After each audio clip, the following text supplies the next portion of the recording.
The topic that we are having for this morning is called Mastering Today and Tomorrow, Bridging Skill Gaps for Current and Future Success. The concept of sustainability is going around all the time, and we're confronted with that. The rapid change or the rapid pace at which change happens sort of comply us and so that we need to be fit for changing, but fit also for the future.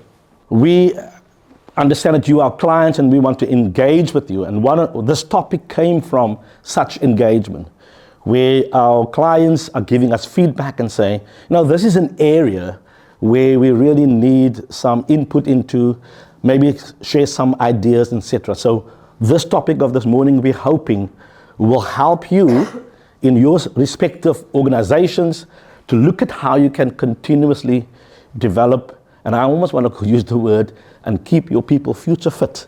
So it's not only about how we're winning today, but how do we get our people to be prepared for future opportunities as well. And so throughout this morning, we will ask some questions and explore some themes. And by the end of this morning, we're hoping that you will leave with a deeper understanding of how to empower your employees, and also how to master both today's challenges, but also tomorrow's possibilities that we know lies ahead. Ladies and gentlemen, I am very privileged to therefore introduce our facilitator, our speaker for this morning, Dr. Natasha Winkler-Titus. Natasha is an established work psychologist with over 28 years of experience in both leadership, executive development, and management consulting. She's been recognized with numerous awards, including the 2019 Organisational Psychology Practitioner of the Year in South Africa, the 2022 IOP Excellence Award in Servant Leadership, and an honorary membership of a professional society. Natasha's research on the Fourth Industrial Revolution's impact on work psychology led to a book chapter in 2021, and she continues to contribute to global leadership literature.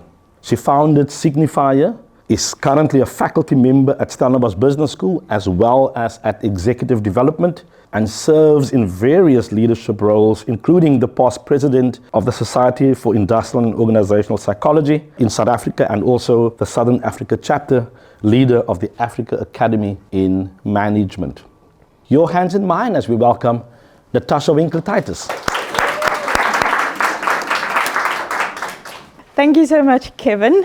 This is like a second family, so I don't know why we always have this. They even bring me coffee. It is lovely to be with you today. We are not going to have presentations. I hope Kevin emphasized that. It's a workshop. You know what happens when you work? You do something, you move. You know what happens in a shop? There's a give and take. So you give something, but you also take something. And we're not going to give and take you to me. We're going to give and take from each other. Okay. So we are going to learn from each other, because this is an agile topic. It moves, it shapes. And just because the World Economic Forum published something doesn't mean it's like that in South Africa or in Southern Africa. So we take that with a pinch of salt as the foundation, but we need to think about our own home, our own space. So we're really going to learn from each other as well. Don't feel uncomfortable. They're going to put something on your back. The most important thing is you don't know what's going on your back. We're quickly going to warm up because it's winter, it's cold, and the best way to warm up is to move our bodies. Okay, so we're going to warm up. They're busy setting up the warm up. The most important part today is here. But I called it play because we're learning and development people. Learning is fun, man. So we're going to do the hard work, but we're going to do it in a fun way. And then we'll close, because you always have to take things down. When I deal with my students, I always say we work here, and we work here. Okay? So you can't just take. You have to put it in your feet and go do something with it. Okay? So we will try and embed a little bit and go away with some actions. Okay? So this is the first activity to warm up. Each of you have got a name or a thing on the back. What you need to do, first of all, here's the rules. You are not allowed to ask somebody what's on my back. You are not allowed to tell somebody what's on their back. Are we clear?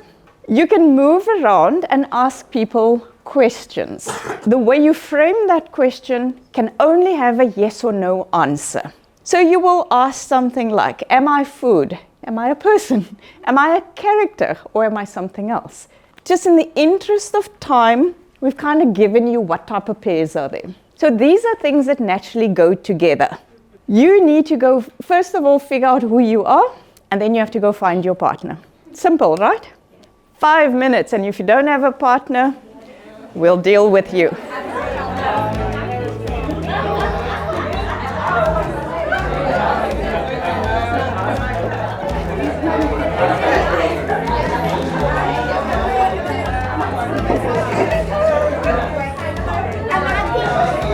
If you have a partner, you are sitting with that person right now. What I'd like you to do very quickly, so you see you sitting together, go make 2 friends in your group. So you either a food, a people, a character. A character would be like Tom and Jerry, okay, or something else. Just find 2 other people that you think fits within your.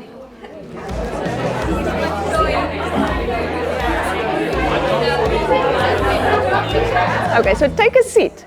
Right, okay. Do you have new friends now? Yes. Okay, that's just an easy way to get people into groups, right? There's an easier way you can make them count and put them in groups, but this was fun, hey? And you warmed up, right?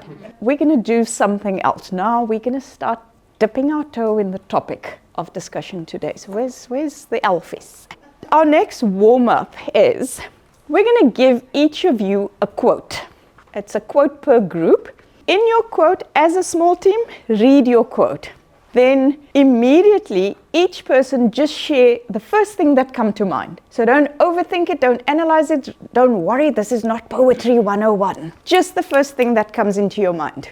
And when you're done, just talk a little bit about what are the key principles about learning and development that springs to mind as you were brainstorming. Okay, so play. Do your quote. I'll give you 10 minutes to.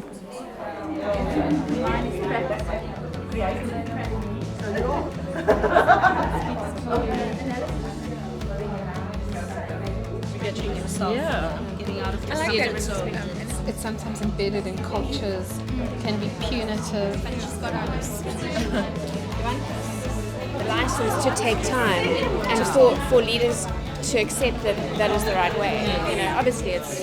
If you still have an idea or 2 there, over lunch, go find your missing sock and carry on this conversation. What we're going to do is just bring it together, okay? Because remember, we start small, but then we scale the learning. So as you were talking, I had some of the people already start mapping out some of these principles for us. So what are some of these principles? So let's go around. Just share with everybody your quote. And then maybe just 2 or 3 principles that your team took away from that quote. Who wants to go first? Okay, so our quote was, the illiterate of the 21st century will not be those who cannot read and write, but those who cannot learn, unlearn and relearn. Quite a familiar one. What are you taking away from that? I think for us, some of the words that came up was very much around sort of things like digital debt, automation, augmented intelligence, artificial intelligence, the rapid pace of change, attitude to change, cost around it, risks, access to technology. And then in terms of the principles, it was the whole concept around reskilling, upskilling. If you don't embrace the changes, then of course you're going to find yourself obsolete. And so in the workplace, that places quite a heavy burden. But also in terms of understanding that different industries have different needs. So from a construction perspective, it's very different teaching somebody how to lay a brick versus in sort of a fintech industry. And then I think what became very apparent for us in terms of just from a skills perspective is also I think it's around in terms of the growing inequality in terms of junior school and secondary school. So I think when I was growing up, the key differentiator between different schools was access to a school library. Now it is, if your school is not teaching you robotics, etc., So how do you take a kid from a Kuro that's come up from grade R in Kuro to grade 12 to a kid that comes out of a school from Ravensmead where, they're just trying to keep the lights on and trying to keep, 3 computers in the computer room from being stolen. So, Excellent. So what are those challenges? Let's park it there and give them something to say. Round of applause, I think that's amazing. What did you guys hear? They were talking about types of skills, so the stuff we have to learn and unlearn. But they were also talking about the process. They said it's fast. There's no more time to do long 3-year degrees. We need that and then it change. So you need to be adaptable. So they were talking about process of learning and we also need to be a bit flexible because different people come with different starting points and you kind of have to meet them where they're at. Sure, then they brought in the whole socio-political and socio-economic context here because they went to agility and then they spoke about school. I thought you were all learning and development in organizations. But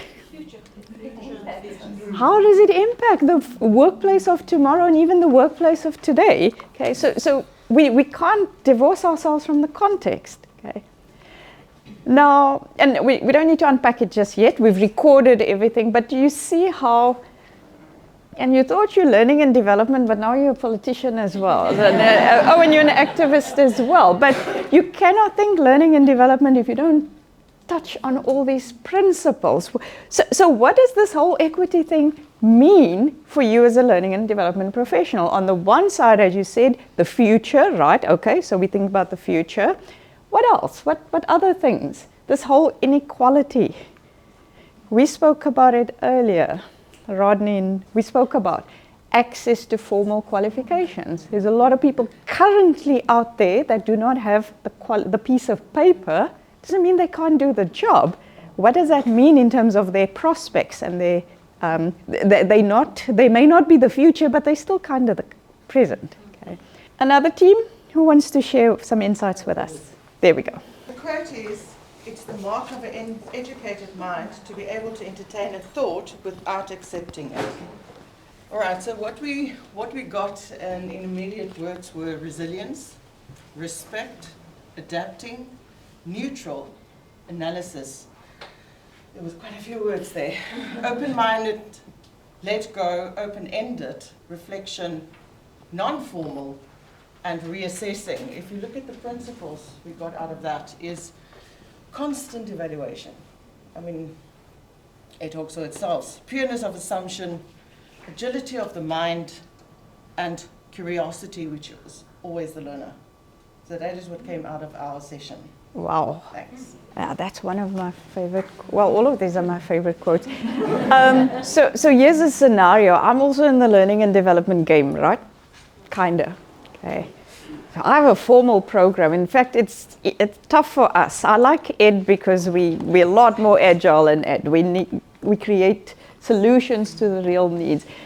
Now I've got a fixed program, got qualifications, got standards, we've got sessions mapped out. You sign up, you come in, here's your timetable and here's your content, and then Rodney walks in and say, but you know what my real problem is? I don't care, we've got a module, can we just stick to the script here? How do I respect my client, because you're the person on that side that you're trying to give a service is your client, is the recipient. How do I respect, because now we're saying, well, you know, if you don't take a little bit of criticism, if you don't take conflict to your idea, you don't have to accept them, but you can be questioned.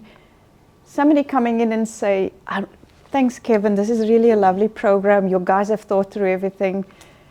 But my leaders really struggle with the socioeconomic thing. The politics of learning and development is what we really want to spend the day on. And we're sitting here, but we have a plan here and we've printed stuff now. You see it. So are we flexible? Are we really? Can we live by our own principles that we say here? Yeah, I think based on that, what we said, especially with respect, is you've got to understand what you can say one thing as a trainer, but interpret it differently by each person based on their culture, based on their experience, based on whatever they had. So if you don't have respect for, even though you have one way of saying it, the interpretation of what you're saying could be different. And that is where you have to bring in respect. Beautiful. And at the same time, you also know better. So I know better. They gave me a PhD. That's why I put this program together. But I can't tell you that. I did try. Rodney was in your group, eh? There was just one. There always have to be one. Eventually I had to tell him, listen, I'm the doctor. When you have your doctorate, you come. Okay? I had to play that card at some point. But so what? He's an adult. They have a right to opinion. They have other experience. I don't have to accept and just flop and change and whatever you want, you're going to get. But I have to also show you, it's okay, but let me just show you where these things come in. Okay. That's when we said, when you get to that part of exactly what you're explaining, is that you started asking that 5 whys. And then firstly, before you ask the 5 whys, is that you actually explain why you asked the whys. Yes. And they only had 10 minutes. Okay, one more group. Does anyone want to share? Okay, so the sad window. I never teach my pupils. I only attempt to provide the conditions in which they can learn. Yeah, that's nice. I'll just read it again. I never teach my pupils. I only attempt to provide the conditions in which they can learn. And when we read the quote, we came up with words that immediately share that comes to mind, like influence, creativity, independent thinking, empowerment, the learner that shows up, the accountability, the confidence, the stability, the development, conducive environment, inclusion, trust, support, safe space, and of course partnership. Mm-hmm. And I think with this, what we shared is that at the end of the day, it speaks to us as pupils as well. We are, the journey of learning is always going to be a continuous, lifelong exercise. Mm-hmm. And when we came about with the key principles that we've uncovered is that the principles of respect is important when you have teacher, student. Individuality, all of us are different when we learn. We have different capabilities. Personalization, we have different safe spaces. We have different attitudes. Accepting, excellence, all learn at a different pace. Trust, some of us take a bit longer to accept that you are going to be taught. Some of us just seem to just jump into it quickly. Responsibility and accountability, we tend to hold back, or we tend to just go for it. Ownership, and I think that is very important, especially when it comes to student-teacher relationship. We sometimes we tend to stand back when we're supposed to own our space, and especially with kids as well. We will find that you will find a 100-meter sprinter as a 14-year-old, which is brilliant, but they cannot hold themselves in an interview or life skills. And with a child that ends 5th in a position, has got a bit more confidence and they can speak, they can talk about yes, thank you, yes, please, no, thank you, yes, please, ma'am. And that's a difference sometimes. Collaboration, there's got to be that little bit of teamwork, and it comes back to trust. The versatility, we need to be okay with being different and okay with being either slow or at a quicker pace, you know. And then obviously, like we said earlier, it's a continuous journey, learning. We're going to be 58, 78, 38, 18, and we're still going to be learning. And I think that at the end, we came up with this thing about with teaching. Education, it's not really about the education. It's about the learning at the end of the day. And we be educated to become more into depth when we actually need to be educated for life. So. Good, and I really love the diversity angle. So you guys are talking about the stuff, the content of the skills, but you're also talking about the process, the way we go about it. And then you're talking about the agency for you as the provider and for the recipient of learning and development. And these are all the type of things we have to keep in mind when we have our strategies and our plans and our methods. You brought out diversity, you spoke about multicultural. Amazing. When you do this workshop, when I do it in a different country, that's not the first thing that comes to mind. You know, people speak different languages. We were joking earlier about if you go to Namibia, you're amazed how many people prefer Afrikaans. They'll speak because it's a business language, and like, can I say it in Afrikaans? Okay. How flexible are we that you can allow somebody just to be themselves? So from an ethnicity, a language. So not just the surface level diversity stuff, but neurodiversity. People learn in different ways. We've spoken about the early childhood development, the problems we have at school levels, that kids are shoved in one room and they all get the same pattern. And how often do we do that? I'm equally guilty. We put them in a lecture hall, but even if we can't change those conditions, but just be mindful of the effect that it has on the learning experience. Okay, I really, because that is my absolute favorite quote. I want this group to just share a little bit what came out. So I think we can all relate to this. Perfect is the enemy of good. So very well-known French philosopher Voltaire, and it's just some of the words we came up with: progress, relevance, fear of change, improvement. One of our key things is perfectionism, and it's actually deeply set in us from childhood. It's something that sits there, and it can actually, in today's world, it can actually hinder us with the rapid upskilling and what is good enough. If we're looking for perfect, we can never get there, and it can actually hold us back. So we said, how do we define what good enough looks like in different roles and different jobs?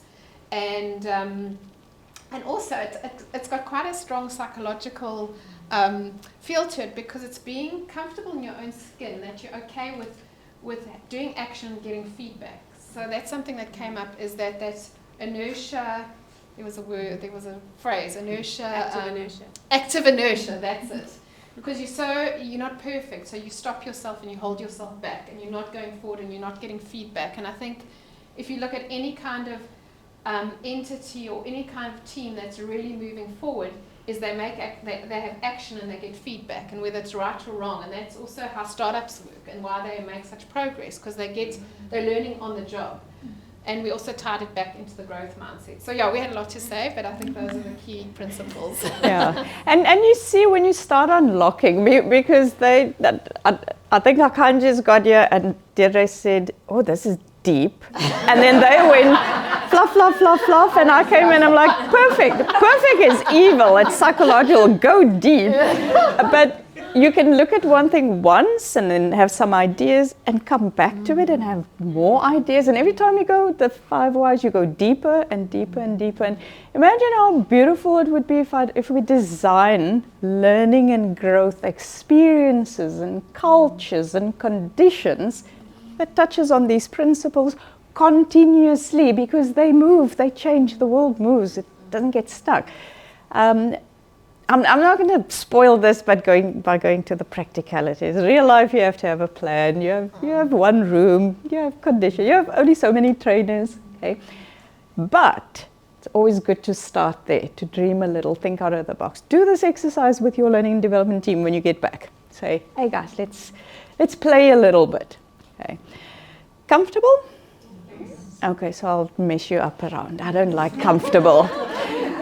Okay, so what do we have? We have 4 flip charts in the room. All right. So we'll have a group in that corner, group in this corner, group in that corner, and group in that corner. Right. So guess what? We're going to become 4 teams now again. We'll shuffle it. It's not going to be an exact science. Okay, I'm not that kind of scientist. I'll make it up as I go along. So we'll just shuffle a little bit. You are going to move around to all, so don't worry about that. And make new friends. So if we could just kind of group ourselves, just pull your chairs and make 4 groups now at each flip chart. And then I'll tell you where we're going now. All right, so now we have 4 new groups, right? And you each add a flip chart. And you've kind of said hello and introduced each other just quickly. We'll have all these talks over lunch, man. We're here to work. Okay. Right, so you've got a group to talk to, and you've got a flip chart to write on. Happiness? So what's going to happen, don't get too comfortable, we're going to move. to each of these flip charts. So I'll kind of give you time. You'll have 5 minutes at a flip chart, and then I say time, and then we go clockwise. So you're going to move there, you're going to move there, and so on, right? You just move to one flip chart, and then you have that discussion. So it's different questions for each flip chart. Right, so we're going to have conversations about different things. I'll give you the questions. It's not complicated. You'll remember, okay? So the exercise, we're going to focus on a few topics. We're going to go to skill, but we're also going to go to strategies to build bridges, okay? What you're going to do, so each flip chart has something on it. You found yours, you found yours. You can flip it over. So the core conversation, remember for today, the core conversation is what skills, so what's the stuff, the new stuff I need to know, the new methods I need to know, and the new ways of being in the new world of work. That's what we're talking about, right? So we're going to talk about what those skills are and knowledge and competencies, but we're also going to talk about how do you bridge the gap. So I have a skill today, but maybe tomorrow I'm going to need something else. How do I get there? How do I get others there? As I said, now this time around, you're really going to have to listen to me. You only have 5 minutes. So you think quickly. Maybe you're not going to discuss too much. Write down. Everybody can write down. You're going to write down on the flip chart. So the questions are put down. You can write answers here. Anywhere. Doesn't matter. And if you need to go, there's more paper. So just make sure when I say time, you move. You go to the next one. Okay. You have to, in this exercise, get to each poster, consider each question, and put some ideas down. You have to write your ideas on the flip chart. It's good if you talk about it, but we also want to learn from what happened there. But after 5 minutes, I'm going to say time, and we move, because we do want to get to each question, right? You've got that. So the first one, who's got this? Top 10 skills of 2023. According to the World Economic Forum's Future Jobs Report, they say these are the skills currently. That's the hotshot skills. If you're not even developing them, you're already in trouble. First of all, run through the list. Does it resonate? Does it make sense? If you agree with it, tick. If you think, maybe not South, remember they live somewhere else, not in South Africa. So say, we don't worry about empathy here in South Africa. More importantly, what are our current skills that we believe are critical and priority for your business? Just write them, just add them there. Clear? Simple. So you don't need the questions, you'll remember what to do when you get there. Similarly, the futures, 3, 4, 5 years from now. So you'll see some of them are still similar because it's not too far in the future, but there's some new ones here. Again, do you agree? This is also our immediate future requirement. And what are they missing for the Southern Africa context? Top 10 skills on the rise must be you guys, right? So these are the things that are hovering. They're neither here nor there, but they're definitely growing. They spoke about AI and technology. They're definitely on the rise. Just by the way, this AI and technology has been on a rise for a while, so try and think a little bit broader than just AI and technology. But what are the movers and the shakers in the skill development space? And then lastly, there's also strategies to close these gaps. We can invest in learning on the job. They say, let's automate processes, let's get human beings out of this equation completely, then we don't have to develop any skills, so let's invest in technology development or process development. They say, let's move our people around. They say, outsource, go buy the skills, man. Or more use of contract labor. So what other strategies are you doing currently in your business? Write them down. Maybe you're not doing it, but you think, all this Einstein la-la thinking has made me really creative. You've got some ideas, plonk them down. Happy? Alrighty, so timer starting, your 5 minutes starts now.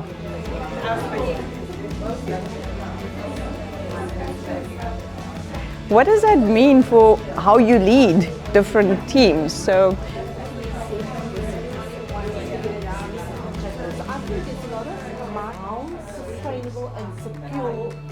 It's very interesting to group them together.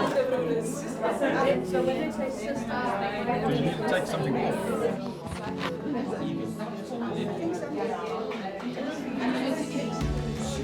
So, and I'm not sure. So just where you are, just take a seat. Firstly, how did that feel? There's the same themes that goes as you go along Mm-hmm. within your group. So Mm-hmm. it's within everything, it's the same thing that goes around on certain aspects. All right, I like that. So just remember that there's a golden thread running through. Now, just remember in life, generally, that's true. There's always a golden thread, and our aim is not to solve the obvious. Our aim is to figure out what is that golden thread. Beautiful observation. I like the idea, the way it was structured, that we are focusing on the current and the future, and how we are able to tap into our own baseline and see how we can contribute to the future. And I think we were all able to identify, obviously we read the notes we were all able to identify what is relevant and what was still needed. So I like that idea.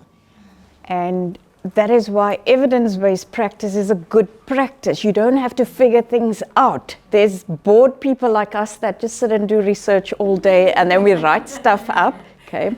And then we give it to you to read, and then you must learn. No, I'm lying. That's not how life works, okay? But you don't have to sit alone. You've been racking your brain, but maybe across the road they figure this out. But maybe you can take something there, and then this becomes something else. So, evidence-based practice, we know there's stuff, but just because the World Economic Forum said this is it, this doesn't become your learning strategy. This is just a foundation to make me think, but now I have to say, yeah, okay, that makes sense, but in our context it works a little bit different. Nice principle. How did you feel? What other? I think there's no right or wrong answers with regards to the way we thought, the thought process at least. But it's a collective of just brilliant minds that got together where the Economic Forum could have consulted us.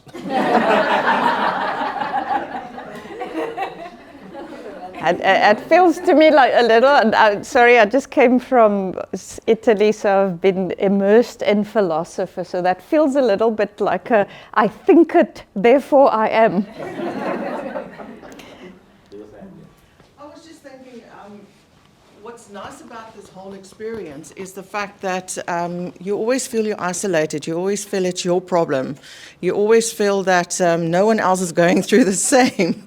But we actually experience everything the same. We've got the same, maybe just the same but different. I want to say same but different. And in a community of learning and development, it's awesome to get together in this type of workshops to then realize, but hang on, I'm not alone. And that community that you form at the workshop, you take further, and then a lot can happen after that. Now, where are my deep people? Where's Deirdre? Oh, remember that quote here, that the perfect and the enemy, yeah, no. Oh, what prevents us? So now back to our context. When we get over, if we had another day to stay with this and a few bottles of wine, or for some people chocolate, some do wine, some do chocolate. Let's just be equal and fair here. Inclusive here. What would happen when we kind of point to where the ideas came from? So I think that idea is sitting somewhere here, but it came there. The 5 whys. And when you start, just take the faff away from stuff and you get to the root stuff. Okay. Competition. Why don't we share? Why don't we learn from each other? Fear. Ooh, no, if I invite her in, maybe my boss will figure, oh, she's smarter, let's appoint her. Fear. Ego. Okay. Ego. Look, if it's up to me, all MBAs will just be 2 years of leadership, because I basically think that's what the problems in the world is. Okay. Because if we can strip these things out, all the problems in the world is sitting somewhere. Because guess what? We create the problems to begin with. Okay? We have the minds to create this nonsense. So surely we have to have the minds to solve and improve and design. That's what humanity is about. Okay? But we're not. So what is it that's holding us back? And unfortunately, a lot of stuff, it's not the hard stuff. There's something deeper psychological behind that. Okay, so that's just a little bit about process. We don't have enough time to unpack. I'm going to come back to all of this. In the last few minutes, I just want to leave a few more ideas with you. So a few ideas to leave with you in parting. So our conversation is around upskilling and reskilling. Just know the difference. Upskilling is I learn more, I learn a new way of doing the same job. I can grow into doing something more, so I learn new skills. Reskilling is I'm changing gears, I'm going in another direction. Somebody, I think it was you were talking about, you probably had the AI-HR influence already, hey? The deep and the T skills, the wide and the deep. This team at the end were talking about, it's a conundrum. Do we go wide or do we go deep? Do we develop more specialization or do we develop more generalists? It's an interesting conversation, but you're also talking about systems thinking, which means it's complexity anyway. So it's good to have. You shouldn't have one size, one answer. Okay. Where and when do you develop deep skills? I don't ever want somebody to say you're redundant because you're a doctorate, you're overqualified. But I also don't want to hear, oh, well, you know nothing because you're not a master in one thing. Okay. So how do you, there's a number of those conundrums. How do you prepare for that shift in a career trajectory? I love that conversation there. That was centered on this whole gig economy. There's a lot of people, there's a lot of choice around that, especially with the younger generation. It's cool, it's fun, it looks funky. Oh, I'm a gig worker, I'm a whatever they call themselves. Sometimes it's a necessity economy. And in our context, most of the time it's a necessity economy. You lost your job, hey, whatever, you've got an opportunity, I'll come do training. Okay? You didn't choose, you didn't become an entrepreneur. You didn't go and do entrepreneurial training, just landed on you, but now suddenly you have to do, and you have to manage your books, and you have to sell, you do all these weird and wonderful things. So in a space of that, how do we think differently? I love the conversation there as well, where they said, but these people, if you're one of those people, come and get your slap from me. So I'd have a big issue with HR and contract workers. Unfortunately, our companies, our organizations are still structured in a way that an employee is one type of person. Our policies are, everything we do is designed around full-time employment. Okay? I used to work with this stuff in the mining sector. 6-7 years ago when I did my PhD, I worked with these marginal people on the margins. They're workers. They called contract labor, but goodness, they come in every day, they are friends, they do the work, they leave. For all intent and purposes, they're working. They make sure your company achieve. But when it comes to things that matter, they're not employees because they don't have that status. It's getting worse because there's more and more and more of them. And they come in all kind of weird and wonderful shapes. It's not just contract workers, now it's gigs and outsourcing and all kinds of things, right? But what does it mean for you? You've got your training budget for your employees in your business. Again, somebody there was having the conversation about, so should we include them? Should we train them? What is the politics around that? When outsourcing, insourcing was a debate in higher education 6 years ago when I did my PhD, that was the thing. The workers, the faculty, the employees of the university said, yeah, it's not right, hey? These people are being marginalized. They should be part of us. Bring them in. And the next day, the dean says, well, I'm going to need some of your research money to pay them and buy their uniform. You know, this is not right. Oh, and by the way, that IT person earns 10,000 a month, and you've got a PhD and you're a junior lecturer and you earn 10,000 Rand a month. Oops. So you see the politics. So political skill. Did anyone write political skill? Okay. The politics around it. It sounds Easy, simple. Oh yeah, we need to. Until we unpack it and ask 5 times why. Okay, and you can't leave it to the HR executive or the employee engagement person. No, it's you. It's talent. Talent is talent. Okay, you may look at one part of the talent, but it's your problem. Okay, so think about those things. It's beyond just the training and development for now. Are you okay training people to get out of your company? Have you made peace with that? Who was it? It was Richard Branson that says, I can train my people and then they leave, or I can train them, or I can not train them and they don't leave. It's like, well, which evil do you want?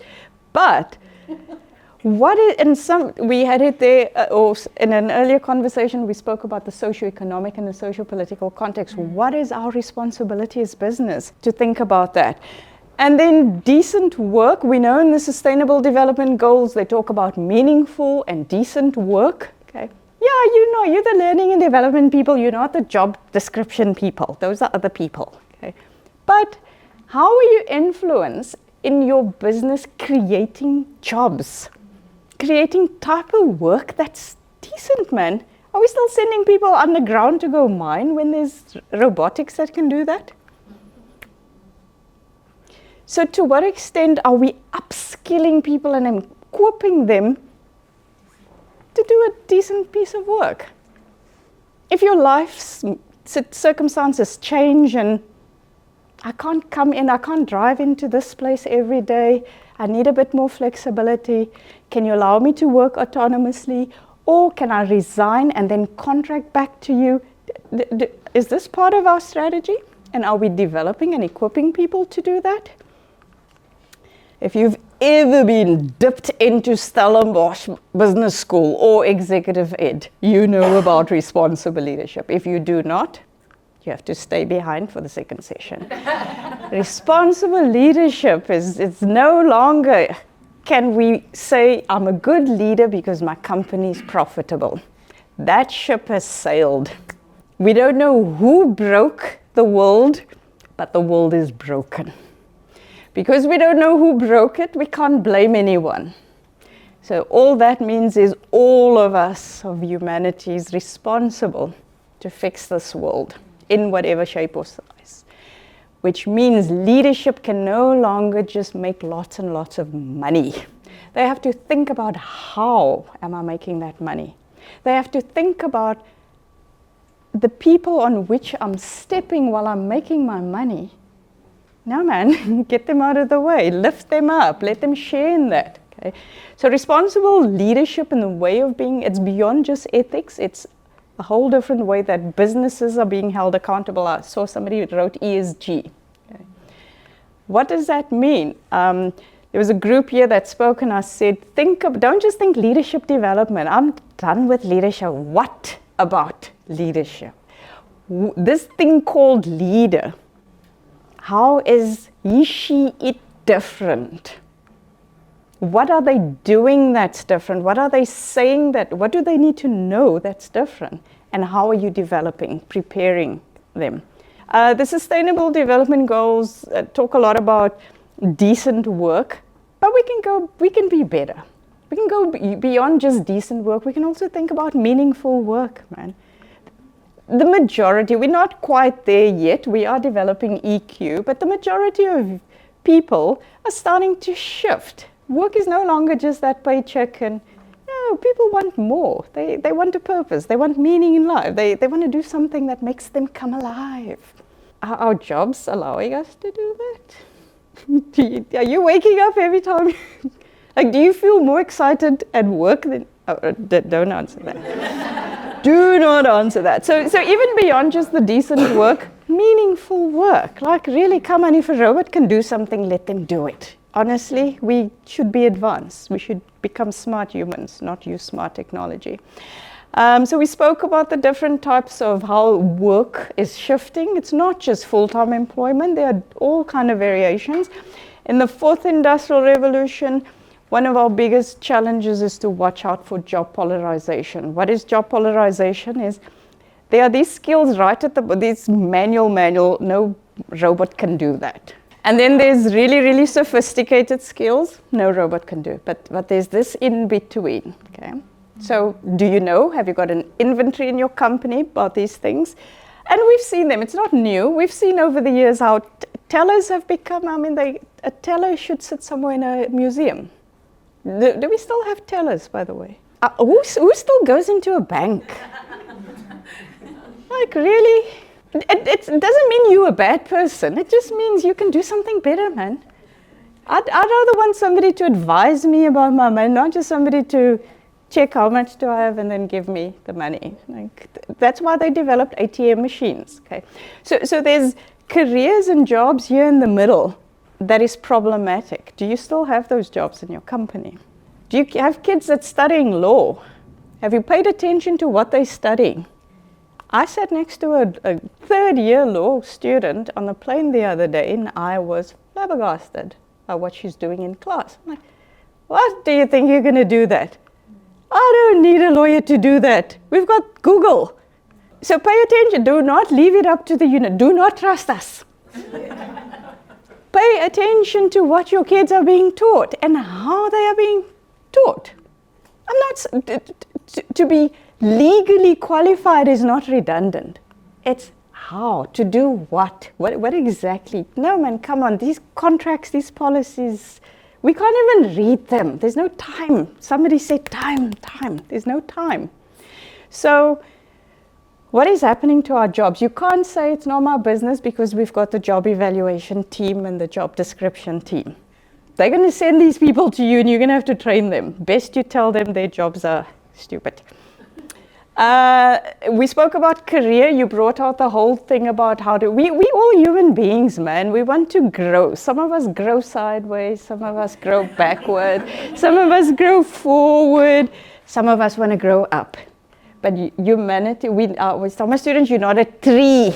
You're not planted. You can move. Okay. So people want to move. Even if somebody's happy in their jobs, they at some point would want to do something different. Okay.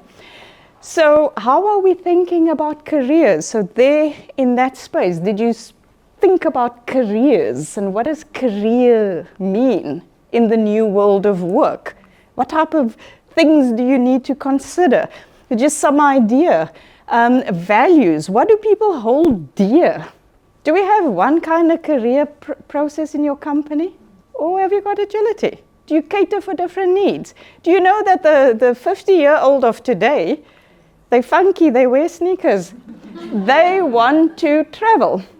So those days of giving the international mobility projects to the young ones is over because these young ones want babies. You wouldn't believe how many MBA students I have that's in their 20s and they got married and they have babies and they don't actually want to travel anymore. So what's driving us? Okay? Because what drives you is how you're going to manage your career. We have to teach people to become more autonomous, self-directed. We cannot take responsibility. If there's one skill you should develop is help people to become independent. So to what extent does your training and development, your career management give people autonomy? Do you have a learning management system? Do people go online and say, I need that skill, here's my package. So here's my profile of who I want to be. Not, here's my skills development program, and this is the university, the best place ever, Stellenbosch. I'm going to go to Dr. Natasha's learning and development program. No. I'm really struggling with perfectionism. I can never get a job done. Really, really struggling with that. Okay, my first stop is I want some counseling. I really need a bit of coaching. And we can figure out why am I a perfectionist. Actually, you've got fear. So you need more coaching sessions. Or, shame, you're really just incompetent. You don't know how to. So it's creating fear. So there's skills that you can learn. Okay. Are we equipping people to do that for themselves? Or do you still spoon feed them and say, here's your learning plan, these are the 10 courses we are presenting next year, and here's the curriculum. And if you don't make it on that day, sorry, next year, try again. But what does that mean? What does it mean for your budgeting and for your planning and for your job by the way. The world of work has become boundaryless. If you didn't figure it out, COVID woke us all up. Okay, the boundarylessness, not only in where I can do my work and how I can do, but it's woken people up. Hey, remember that the big migration or something like that. There were a lot of people resigned after COVID. Okay, a lot of people moved to small towns. And now the bosses are saying, no, you have to come back to the office. And I'm kind of comfortable in this lifestyle. Don't tell me to sit in traffic again. So location and mobility is playing a role. And all of this obviously is grounded in the theory, social cognitive theory, psychology of work. Work is no longer just 9 to 5. Look, for a lot of people it is, and it's also okay, because that's the instrumentalism of work in your life. And that's fine, let them do their 9 to 5 and pay them well, because they actually have things they're doing on the side that gives them meaning. And then obviously talent, we are part of the talent cycle. It's not separate, it's not your HR executive's job. You are key in that. And where do you find those skills? Where do you understand what the needs are, etc.? The last thing I want you to think about and reflect is the bridging. So we spoke a little bit about workforce strategies there, but just beyond the workforce, the development strategies. Are you still using a learning management system where your courses are loaded and people, or have you signed up to Udemy? And because Udemy is free, by the way. Make it pretend it's like your thing. Tell your people you can do short courses here. Okay, those that haven't caught on yet. How are you thinking about learning and development? And I've just put a few things down. E-learning, that's kind of old, we're all there. And integrate, what do we say? Stop competing, share. This is one humanity we have to sort out. So how are we creating platforms? Even if you're not a very technologically sophisticated company, everybody has smartphones. Animation, are you still paying Natasha to come and stand here and lecture? Like, it's really boring. I hate that. I still have to do it, but there's so many other fun ways to learn. So how are we juicing up our learning, our methods? Okay, scaling is my favorite thing. One example, I really enjoyed reading a case study by L'Oreal. You know L'Oreal. L'Oreal is global. They've got offices everywhere. One case study I read about what they did in their learning and development is, one of the things you have to do is onboard people, right? So in your learning space, you may have to develop an onboarding program.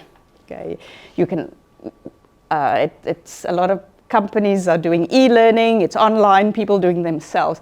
But onboarding is not just about, this is the safety policy, this is the, onboarding is, this is how we do things here. So there's levels of onboarding.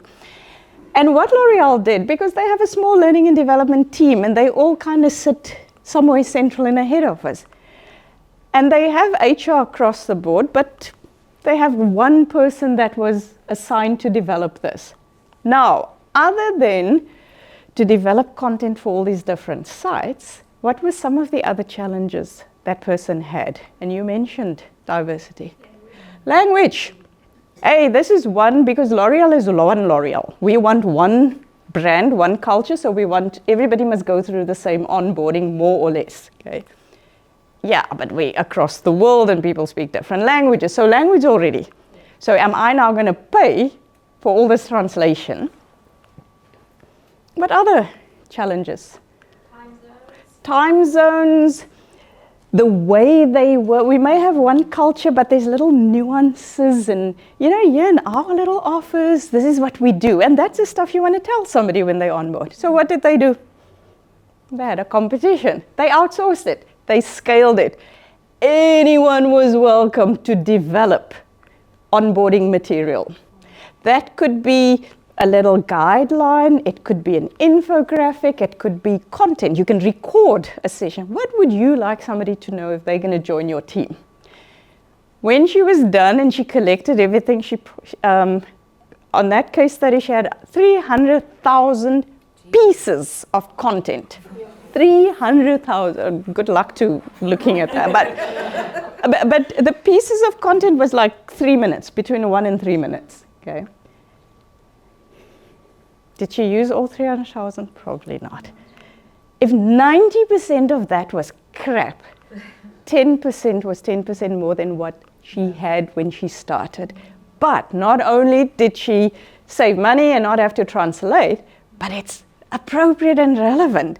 I would rather watch a video from my real colleague, even, she's so on the spot now, because I told her I'm going to video her, even if it's not completely professional and the sound is perfect and the color, but it's real, it's authentic, then have this very liney, wow, an actor telling me these things, but it doesn't feel, it's not quite the way we work.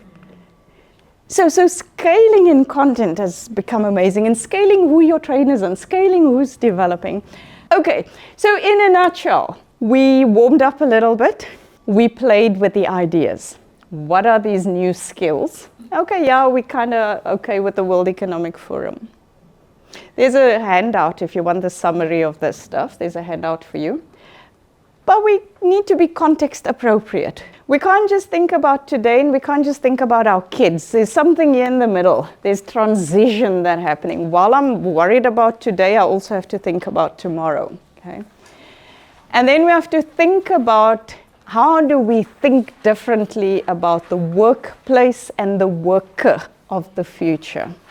In closing, just again, so that we can dream and just let it settle down, because at this point it's here and it's maybe in the heart, maybe I touched and then you got a bit excited, it seems like but let's just take it down to our fingers and our toes now, so we actually do something. Otherwise it was just a lekker to our talk shop. So what? Who cares? Okay, I care, I need a job. Now what? What stays with you? What is just, wow, you know, the way Rodney said that, I haven't quite thought about that. I'm going to write it down and I want to stay with that. What is one thing that you can do? Go, now I'm so fired up, I'm going to go get them all and sing Kumbaya and let them, going to mimic exactly what Natasha did. Okay. What is one thing you can take back today, tomorrow, next week, maybe in a year's time? So I'm going to close it there and just say from my side, I really enjoy that. I love facilitation more than training. Rodney, I think we facilitate instead of train, or lecture. Yeah, I pay him a lot of money to say that. Yeah. I really enjoyed it. It's been a while since I've actually just facilitated and not have to stand up and say something. So thank you very much for being open to a different format and a different way of doing these things. The most important is it's a community and it's about learning from each other. We're not going to send you a report, sorry. The paycheck is not that high. We're going to take photos, screenshots of these, and we can share it with each other, and just so it stays with us. And the recording is on YouTube. And I hope you connected with your other sock and with your wine. Maybe made a speed dating to go find some yin and yang next time. And I'm hoping we see you again at the next community practice. But thank you so much. And thank you for playing along, for engaging and going with it. And thank you for the invitation again. And for your help in setting all of this up. Yeah, so all the best, and I'll see you guys in the future.